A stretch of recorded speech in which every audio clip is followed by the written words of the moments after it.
ही घटना एका अशा युवतीची आहे ज्याचं वय साधारणपणे 32 वर्ष झालेलं असतं. पण आश्चर्याची गोष्ट म्हणजे त्याच्यासाठी जेव्हाही लग्नाची स्थळ येत असायची तेव्हा तो प्रत्येक वेळी लग्नाला सरळ नकार द्यायचा. घरच्यांना वाटू लागलं की कदाचित याचं कुठल्या मुलीसोबत प्रेम संबंध असतील, म्हणून घरचे त्याला वारंवार विचारायचे, अरे तुला जर एखादी मुलगी आवडत असेल तर स्पष्ट सांग, आम्ही तिच्यासोबत तुझं लग्न लावून देऊ. पण तुझ्यामुळे तुझ्या लहान भावाचं लग्न रखडत चाललं आहे. मित्रांनो, हे कुटुंब गावातील मोठं जमीनदार कुटुंब होतं. भरपूर शेती, प्रचंड मालमत्ता आणि समाजामध्ये मान सन्मान होता. पण तरीही तो काही ना काही कारण सांगून लग्नाला तयार होत नव्हता. घरचे जेव्हा त्याच्यावर लग्नासाठी आग्रह करायचे तेव्हा तो नेहमी एकच उत्तर द्यायचा, माझं लग्न करण्याचा अजिबात मन नाही, तुम्ही एक काम करा, माझ्या लहान भावाचं लग्न लावून द्या. पण घरच्यांना वाटायचं आपल्या समाजात एवढा मान आहे, मोठ्या मुलाचं लग्न न करता धाकट्याचं लग्न केलं तर लोक काय म्हणतील, नक्कीच मुलामध्ये काहीतरी दोष आहे किंवा काहीतरी लपवलं जात आहे अशी चर्चा सुरू होईल. समाजात बदनामी होईल, लोक नावे ठेवतील, या भीतीने सगळे त्रस्त झाले होते. शेवटी घरातील ज्येष्ठ मंडळींनी कसाबसा त्याच्यावर दबाव आणला आणि त्याचं लग्न ठरवून टाकलं. लग्न झालं, नववधू सासरी आली आणि मग आली ती दोघांच्या आयुष्यातील पहिली रात्र. सुरुवातीला नवरी थोडीशी लाजत होती, पण बराच वेळ गेला तरी नवऱ्याकडून कोणती हालचाल होत नव्हती. ना बोलणं, ना प्रेमळ वागणं, ना कोणताही उत्साह. ते पाहून तिच्या मनात शंका यायला लागली. ती मनात विचार करू लागली, याचं कोणासोबत प्रेम प्रकरण तर नसेल ना? कारण कोणताही नवरा असो, लग्नाच्या पहिल्या रात्री आपल्या बायकोसोबत तो काही ना काही बोलतो, तिच्यासोबत वेळ घालवतो. त्या क्षणाबद्दल प्रत्येकाच्या मनामध्ये उत्सुकता आणि आनंद असतो, पण याच्यामध्ये ना उत्साह होता ना इच्छा होती. तो काही करत नव्हता, म्हणून तिनेच पुढाकार घ्यायला सुरुवात केली. तिने हळूहळू त्याची पॅन्ट काढली आणि तिने समोर जे बघितलं ते ऐकून तुमच्या पायाखालची जमीन हादरेल. घटनेची सविस्तर माहिती आपण या व्हिडिओमध्ये पाहणार आहोत. तर तुम्ही चॅनलवर नवीन असाल तर कलम 302 या मराठी चॅनलला लगेच सबस्क्राईब करा. अहमदनगर जिल्ह्यामध्ये ही घटना घडलेली आहे. त्या गावामध्ये एक प्रतिष्ठित कुटुंब राहत होतं. त्या कुटुंबाचे प्रमुख होते गणपतराव पाटील. त्यांचं वय साधारण 55 ते 60 वर्षाच्या आसपास होतं. त्यांना 2 मुले आणि 2 मुली होत्या. मुलींची लग्न त्यांनी आधीच करून दिली होती. आता घरात फक्त 2 मुले उरले होते. मोठ्या मुलाचं नाव संदीप आणि त्याचं वय साधारणपणे 32 वर्ष झालं होतं. लहान मुलाचं नाव सचिन होतं, त्याचं वय आता 26 वर्ष होतं. संदीप 26 वर्षाचा झाल्यापासूनच त्याच्यासाठी लग्नाची अनेक स्थळे येऊ लागली. कारण गणपतरावाचं कुटुंब गावातील मोठं जमीनदार कुटुंब होतं. त्यांच्याकडे जवळपास 100 एकर जमीन होती. त्याशिवाय बांधकाम साहित्याचा आणि स्टाईलचा मोठा व्यवसाय देखील होता. पैशाची कोणतीच कमतरता त्यांच्याकडे नव्हती. समाजात त्यांचा मोठा मान सन्मान होता. गावातील कोणताही वाद असला तर पंच म्हणून लोक त्यांच्याकडे येत असायचे. त्यांचे शब्द गावामध्ये अंतिम मानले जायचे. अशा प्रतिष्ठित घरातील मोठा मुलगा संदीप दिवसेंदिवस मोठा होत चालला होता. त्याच्यासाठी 25 वर्षाच्या झाल्यापासूनच सतत लग्नाची स्थळे येत होती. गणपतरावांनी दोन्ही मुलींची लग्न उरकली आणि त्यानंतर मुलांच्या लग्नाची चर्चा सुरू झाली. पण संदीपला मात्र लग्नामध्ये अजिबात रस नव्हता. जेव्हा जेव्हा त्याला एखाद्या मुलीचं स्थळ दाखवलं जायचं तेव्हा तो फक्त एवढंच म्हणायचा, मुलगी चांगली आहे पण मला लग्न नाही करायचं. घरच्यांना नेहमी वाटायचं घरात भरपूर पैसा आहे, स्वतःचा मोठा व्यवसाय आहे, त्यामुळे कदाचित याला एखादी मुलगी आवडत असावी. त्याच्या आईने देखील त्याला 1-2 वेळा प्रेमाने विचारलं होतं, बाळा जर तुला एखादी मुलगी आवडत असेल तर स्पष्ट सांग, आम्ही तिच्यासोबतच तुझं लग्न लावून देऊ. उगाच समाजात लोक बोलत आहे की इतकी स्थळे येतात आणि मुलगा प्रत्येक वेळी नकार देतो. घरच्यांना खरं कारण जाणून घ्यायचं होतं. पण मित्रांनो, संदीप मात्र काही सांगत नव्हता. त्याच्या मनात जे गुपित होतं ते तो मनामध्ये दडपून ठेवू इच्छित होता. तो घरात नेहमी एक गोष्ट म्हणायचा, एक काम करा, माझा लहान भाऊ सचिनचं लग्न करून टाका, मला लग्नात काही रस नाही, मी लग्न करणारच नाही. हे ऐकून त्याच्या आईला खात्री वाटू लागली की नक्कीच काहीतरी गंभीर कारण असेल. स्थळ येत होती, तो नकार देत होता. पुन्हा दुसरं स्थळ येत होती, तो पुन्हा नकार देत होता. असं करता करता तब्बल 7 ते 8 वर्ष निघून गेली. आता त्याचं वय 32 ते 30 वर्षाच्या आसपास पोहोचलं होतं. घरच्यांची चिंता दिवसेंदिवस वाढत होती. त्यांना वाटू लागलं, जर मोठा मुलगा लग्नच करणार नसेल तर धाकट्या मुलाचं लग्न देखील अडचणीत येईल. आणि जर धाकट्याचं आधी लग्न लावलं तर गावभर चर्चा सुरू होईल. लोक म्हणतील, मोठ्या मुलात नक्कीच काहीतरी दोष आहे किंवा याचं कोणासोबत तरी प्रेम प्रकरण असणार, म्हणून धाकट्याचं आधी लग्न केलं. आपल्या आजूबाजूला आजही अशा प्रकारच्या चर्चा होताना दिसतात. लोक दुसऱ्यांच्या आयुष्यापेक्षा त्यांच्याबद्दल बोलण्यातच जास्त रस घेतात. गणपतरावाची अवस्था अगदी तशीच झाली होती. समाजात होणाऱ्या बदनामीच्या भीतीने ते दिवस रात्र चिंतेमध्ये राहू लागले होते. 32 वर्षाचं वय झालं.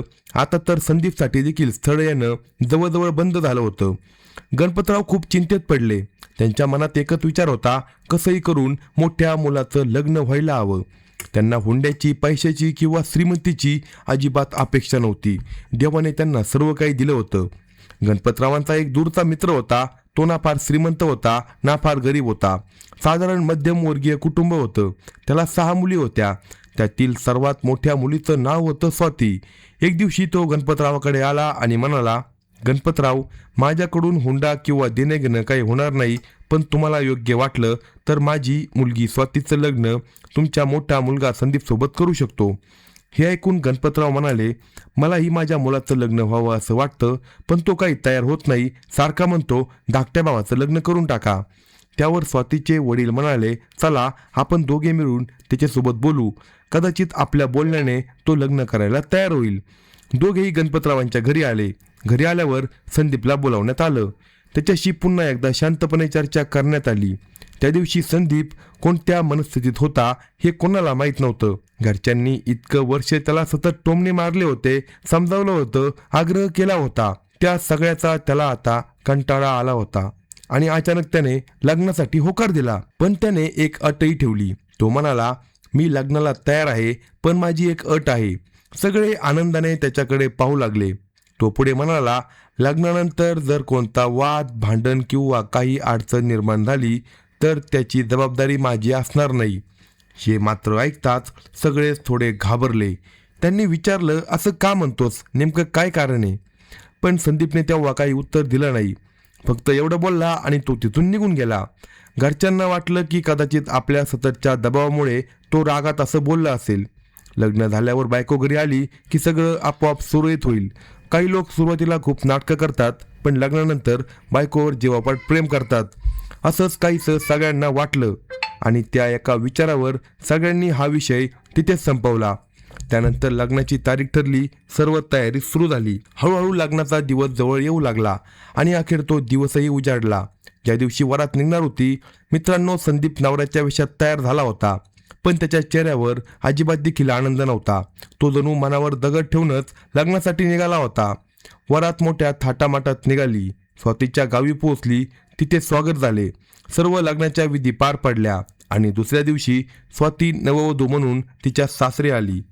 स्वाती मनातून खूप आनंदी होती, कारण तिचं लग्न एका प्रतिष्ठित आणि श्रीमंत जमीनदार कुटुंबात झालं होतं. तिच्या मनात एकच विचार होता, माझे बाबा श्रीमंत नसले तरी देवानं माझं नशीब चांगलं लिहिलं.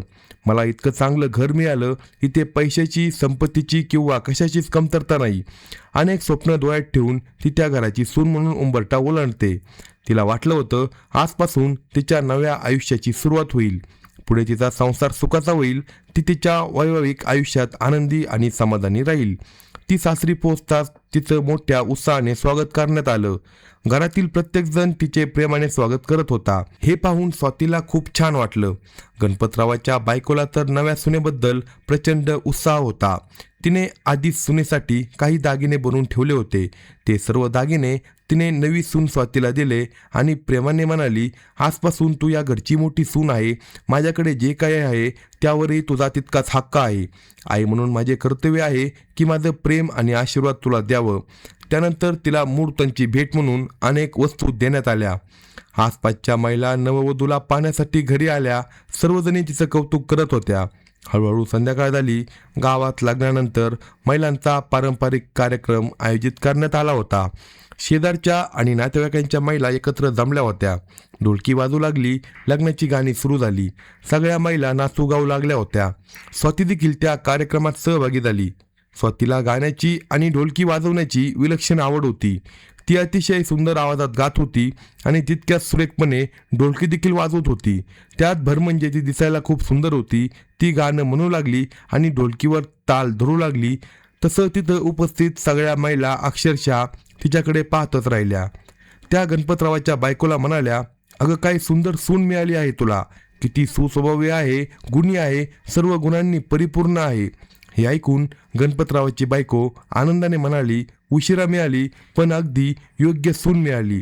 माझा मुलगा इतकी वर्ष लग्नासाठी तयार होत नव्हता, पण शेवटी देवाने योग्य वेळ येताच ही लक्ष्मी आमच्या घरी पाठवली. घरातल्या प्रत्येकाच्या चेहऱ्यावर आनंद होता, सगळ्यांच्या मनामध्ये उत्साह होता. पण मित्रांनो, या आनंदामागे काही तासानंतर कोणतं वादळ येणार आहे याची कल्पना त्या घरामधील कोणालाच नव्हती. वेळ पुढे सरकत गेला, रात्र झाली आणि अखेर तो क्षण आला, ज्या क्षणाची प्रत्येक नवविवाहित जोडपं आतुरतेने वाट पाहत असतं. नवरा बायको आपल्या नव्या वैवाहिक आयुष्याची सुरुवात करण्यासाठी त्यांच्या खोलीत जाणार होते. स्वाती नववधूच्या वेशात पलंगावर शांतपणे बसली होती, तर दुसरीकडे संदीप बाहेरच्या खोलीत एकटाच पडून होता. तो आपल्या खोलीत जात नव्हता. त्याला बोलवायला घरातील नात्याने त्याची वहिनी येते. ती हसत त्याला म्हणाली, काय रे, तुझी बायको तुझी वाट पाहते आहे, जा आता. संदीप शांतपणे म्हणाला, मी तिथे जाणार नाही. वहिनी हसत म्हणाली, आता का लाजतोयस, 2 दिवस जाऊ दे, मग तुला बाहेर काढायला देखील तयार होणार नाही. पण संदीप पुन्हा गंभीर आवाजात म्हणाला, मला हे सगळं अजिबात आवडत नाही. वहिनीला वाटलं की तो फक्त थट्टा करत आहे. तिने त्याचा हात धरला आणि त्याला स्वातीच्या खोलीत घेऊन गेली. त्याला आतमध्ये बसवलं. नंतर ती स्वातीकडे पाहून म्हणाली, दरवाजा आतून लावून घे. स्वातीने उठून दरवाजा बंद केला. आता खोलीत फक्त नवरा बायको दोघेजणच होते. दोघेही काही वेळ शांत बसून राहिले. थोड्या वेळाने संदीप स्वतः बोलायला लागला. तो म्हणाला, एक गोष्ट आधी स्पष्ट सांगतो, मला या लग्नात अजिबात रस नव्हता. स्वातीने आश्चर्याने विचारले, का, तुम्हाला कुणीतरी दुसरी मुलगी आवडत होती का? संदीप शांतपणे म्हणाला, नाही, माझ्या आयुष्यात कधीच कोणती मुलगी आली नाही आणि खरं सांगायचं तर मला या गोष्टीमध्ये कधीच रस नव्हता. हे ऐकून स्वाती पूर्णपणे गोंधळून गेली. तिला काही समजण्याचं झालं. दोघेही तिथे शांत बसून राहिले. पलंगाजवळ ठेवलेला दुधाचा ग्लास स्वातीने त्याला दिला. संदीपने तो शांतपणे पिऊन घेतला. वेळ पुढे सरकत होती. स्वातीच्या मनात हजारो स्वप्न होती. आज तिच्या वैवाहिक आयुष्याची पहिली रात्र होती. तिला वाटत होतं, थोड्या वेळाने संदीप तिच्यासोबत प्रेमाने बोलेल, तिला जवळ घेईल, नव्या आयुष्याची सुरुवात करेल. पण तसं काहीच झालं नाही. दोघेही झोपण्यासाठी पलंगावर पडले. स्वातीने पाहिलं, संदीप तिच्याकडे पाठ करून झोपला होता. ती मनात विचार करत होती, थोड्या वेळाने कदाचित तो स्वतःहून माझ्यासोबत बोलेल, माझ्या जवळ येईल. ती बराच वेळ त्या आशेवर पडून राहिली. पण ना कोणती हालचाल होती, ना कोणतं बोलणं होतं, ना कोणता स्पर्श होता. हे पाहून तिच्या मनात निराशा दाटू लागली. स्वाती बराच वेळ शांतपणे वाट पाहत राहिली. पण वेळ जसा जसा पुढे जात होता तसं तसं तिला वाटू लागलं की संदीप स्वतःहून काही करणार नाही. शेवटी तिनेच पुढाकार घ्यायचं ठरवलं. ती हळूहळू त्याच्या जवळ सरकली. एक बायको म्हणून जसं प्रेमाने आपल्या नवऱ्यासोबत जवळीक साधायचा प्रयत्न केला जातो, तसाच तिनेही त्याला हलके स्पर्श करण्याचा प्रयत्न केला. ती त्याच्यावर प्रेम व्यक्त करू लागली. मित्रांनो, जवळपास 1 तास ती त्याला प्रेमाने जवळ घेण्याचा प्रयत्न करत होती. पण आश्चर्याची गोष्ट म्हणजे त्याच्या शरीरात कोणतीच हालचाल होत नव्हती. ना कोणता प्रतिसाद, ना कोणती भावना, ना कोणता उत्साह. असं करता करता रात्र संपली आणि सकाळ झाली. त्या रात्री स्वातीच्या डोळ्याला क्षणभर झोप देखील लागली नाही. तिच्या मनात एकच विचार सुरू होता, नक्की काहीतरी बिनसलं आहे.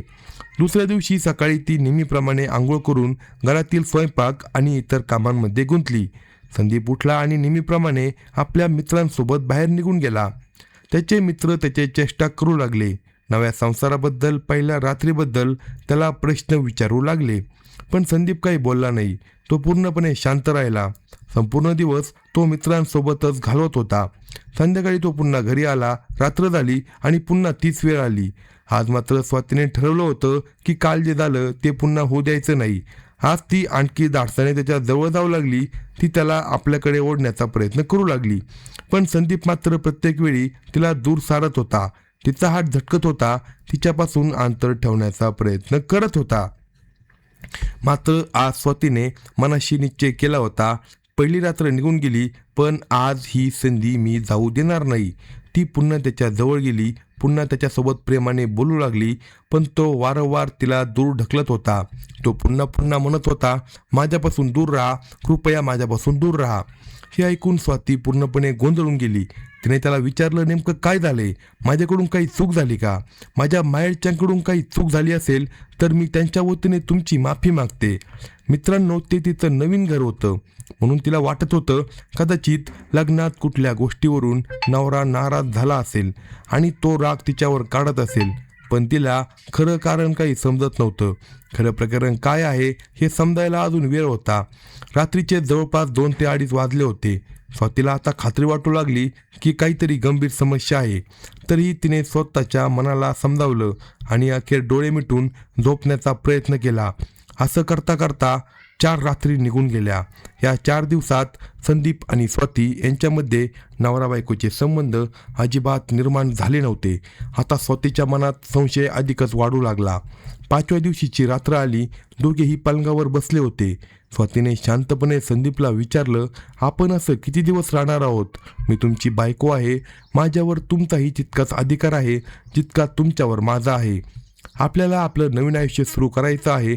असं कायमच राहिलं तर आपला संसार कसा चालेल? ती त्याला खूप समजावू लागली होती, पण त्याच्यावर त्याचा काहीच परिणाम झाला नाही. तो पूर्णपणे निर्विकार बसला होता. जणू त्याच्या शरीरात कोणतीही भावना उरली नव्हती. हे पाहून स्वातीला खात्री पटली की काहीतरी गंभीर गुपित आहे.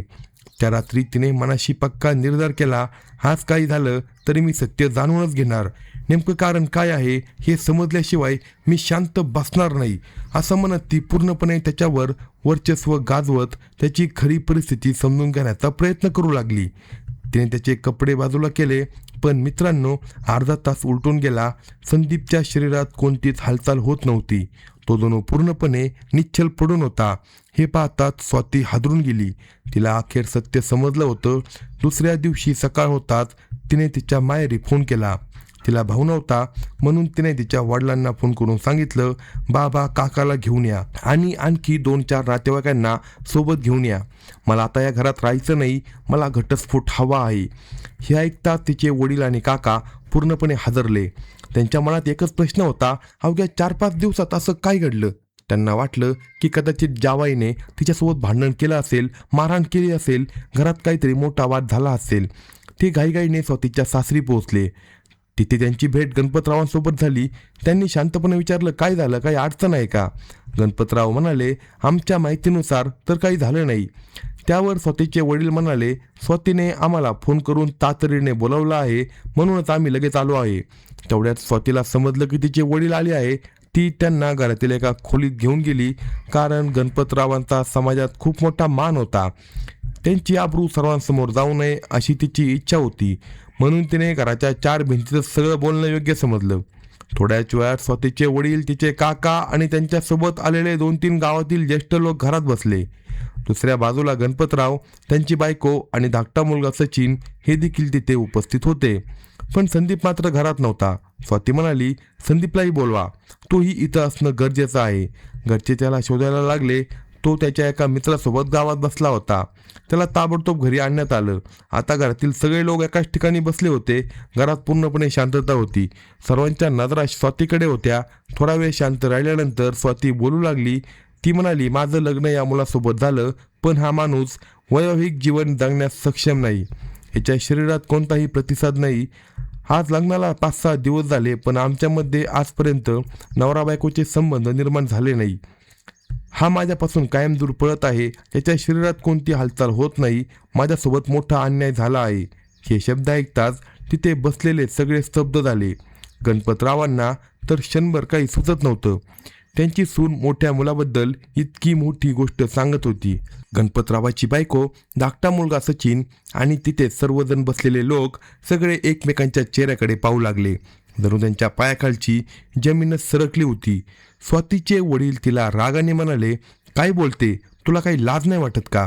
त्यावर स्वाती शांतपणे म्हणाली, बाबा, लाज कसली? जर हा संसार करण्यास सक्षमच नसेल तर मी आयुष्यभर इथे कशासाठी राहू? लग्न म्हणजे फक्त स्वयंपाक करणं, कपडे धुणं आणि घरकाम करणं एवढं नसतं. नवरा बायकोच्या नात्याचं जे प्रेम, आपुलकी आणि सहजीवन असतं त्याचाही अधिकार बायकोला असतो. तुम्ही याला विचारा, ते समोर बसलाय. तो स्वतः सांगेल की मी खोटं बोलत आहे की खरं. सगळ्यांच्या नजरा आता संदीपकडे वळाल्या, पण संदीप शांतपणे मान खाली घालून बसला होता. तो एक शब्दही बोलत नव्हता. हे पाहून गणपतरावाला प्रचंड राग आला. त्याला वाटलं, आज माझा सगळा मान सन्मान संपला.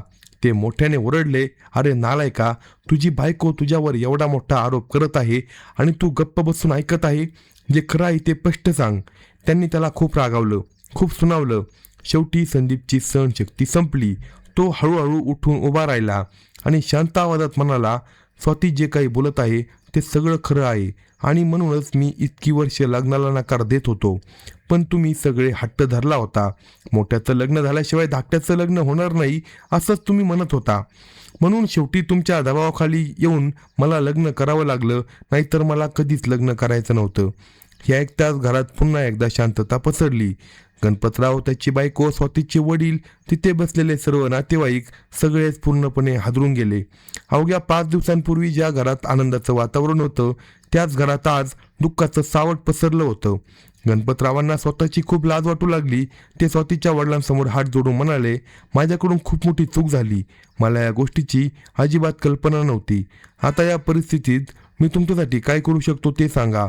हे ऐकून स्वातीचे वडील रडू लागले. ते म्हणाले, गणपतराव, आता सांगा, माझ्या मुलीचं काय होणार? लग्न झालं आहे, जरी तिच्यासोबत काहीतरी घडलं नसलं तरी समाजाला ते कोण समजावणार? उद्या तिचं दुसरं लग्न करायला गेलो तर लोक 1000 प्रश्न विचारतील. मुलाबद्दल कदाचित कुणी काही बोलणार नाही, पण माझ्या मुलीच्या चारित्र्यावर मात्र लोक बोट ठेवतील, हिच्याबद्दल वाईट बोलतील. हे ऐकून गणपतराव आणखीच खजील झाले. ते पुन्हा म्हणाले, माझ्याकडून चूक झाली. आता तुम्ही जसा निर्णय घ्याल तो मला मान्य असेल. स्वातीचे वडील डोळ्यात पाणी आणून शांत बसले. स्वाती ही बाजूलाच बसली होती. घरातले उपस्थित प्रत्येकजण गप्प होता. त्यावेळी धाकटा मुलगा सचिन देखील तिथे बसला होता. संपूर्ण वातावरण अत्यंत गंभीर झालं होतं. इतकी शांतता होती की जणू घरात कोणी नसल्यासारखं वाटत होतं. तेवढ्यात गणपतराव हळूहळू बोलू लागले. ते स्वातीच्या वडिलांना म्हणाले, जर तुम्ही गैरसमज करून घेणार नसाल तर माझ्याकडे एक उपाय आहे.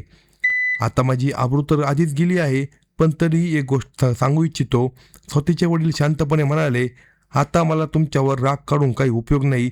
तुम्हाला त्या गोष्टीची माहिती नव्हती, म्हणून तुमच्यावर दोष ठेवून देखील काही साध्य होणार नाही.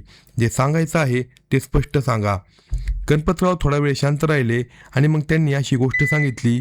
ती ऐकून तिथे बसलेले सगळे पुन्हा एकदा अवाक झाले. गणपतराव काही क्षण शांत बसले. त्यांनी एक खोल श्वास घेतला आणि मग स्वातीच्या वडिलांकडे पाहत म्हणाले, जर तुम्हाला माझं म्हणणं चुकीचं वाटलं नाही तर माझ्याकडे एक मार्ग आहे. स्वातीचे वडील प्रश्नार्थक नजरेने त्याच्याकडे पाहू लागले. गणपतराव पुढे म्हणाले, आता जे काही व्हायचं होतं ते झालं. सत्य सगळ्यांसमोर आलं आहे. आता ही गोष्ट गावभर पसरून कोणाचं भलं होणार नाही. म्हणून माझं असं म्हणणं आहे, जर तुम्हा सगळ्यांना मान्य असेल तर स्वातीचं लग्न माझा धाकटा मुलगा सचिन सोबत करूया. हे शब्द ऐकताच घरात पुन्हा एकदा शांतता पसरली. क्षणभर कुणी काही बोललं नाही. गणपतराव पुढे म्हणाले, संदीपने आयुष्यभर लग्न न करण्याचा निर्णय घेतला होता. आता सत्य सगळ्यांसमोर आलं आहे. पण जर स्वाती इथून माहेरी परत गेली तर गावात आणि समाजात दोन्ही कुटुंबाची बदनामी होईल. त्यापेक्षा ती याच घरात राहिली, सचिनची बायको झाली तर घराची आबरूही वाचेल आणि तिचं आयुष्यही उद्ध्वस्त होणार नाही. या काही दिवसात मला स्वातीचा स्वभाव खूप आवडला आहे. मी तिला माझ्या मुलीसारखं जपेन. हे ऐकताच सगळ्यांच्या नजरा स्वातीकडे वळाल्या. या 5-6 दिवसात स्वातीने सचिनचा स्वभाव जवळून पाहिला होता. सचिन हा खूप समजूतदार, शांत आणि सुशिक्षित मुलगा होता. तो प्रत्येकाशी प्रेमाने वागत असायचा. स्वातीबद्दल तो नेहमी आदराने बोलायचा. हे सगळं स्वातीने स्वतः अनुभवलं होतं. तेव्हा स्वातीचे वडील म्हणाले, माझं मत नंतर सांगतो, आधी माझ्या मुलीला विचारू. तिचं आयुष्य आहे, तिला मान्य असेल तर माझी काही हरकत नाही. पण जर तिला हे मान्य नसेल तर आम्ही तिच्यावर कोणताही निर्णय लादणार नाही. त्यानंतर सर्वांनी स्वातीकडे पाहिलं. स्वाती काही क्षण विचार करत राहिली आणि मग शांतपणे म्हणाली, मी आता लगेच कोणताही निर्णय घेऊ शकत नाही. मला 2 दिवसांचा वेळ द्या. मी शांतपणे विचार करून माझा निर्णय सांगते. स्वातीला वाटलं की इतक्या मोठ्या निर्णयात घाई करणं योग्य नाही. रागाच्या भरात किंवा भावनेच्या भरात घेतलेले निर्णय अनेकदा आयुष्यभर पश्चाताप देऊन जातात. म्हणून तिने विचार करण्यासाठी वेळ मागितला. हे ऐकून सगळ्यांना थोडा दिलासा मिळाला, पण मनात भीती अजूनही होती. जर स्वातीने नकार दिला तर पुढे काय होणार, हा प्रश्न प्रत्येकाच्या मनात होता. तरी सर्वांनी निर्णय तिच्यावरच सोडला होता. तिला 2 दिवसांचा वेळ देण्यात आला. त्या रात्री स्वातीच्या खोलीत गेली. संदीपही तिथे होता. दोघेही बराच वेळ शांत बसून राहिले. थोड्या वेळाने संदीप स्वतः बोलू लागला. तो म्हणाला, स्वाती, सत्य तर तुला कळालंच आहे. मला तुझ्यावर कोणताही अधिकार गाजवायचा नाही.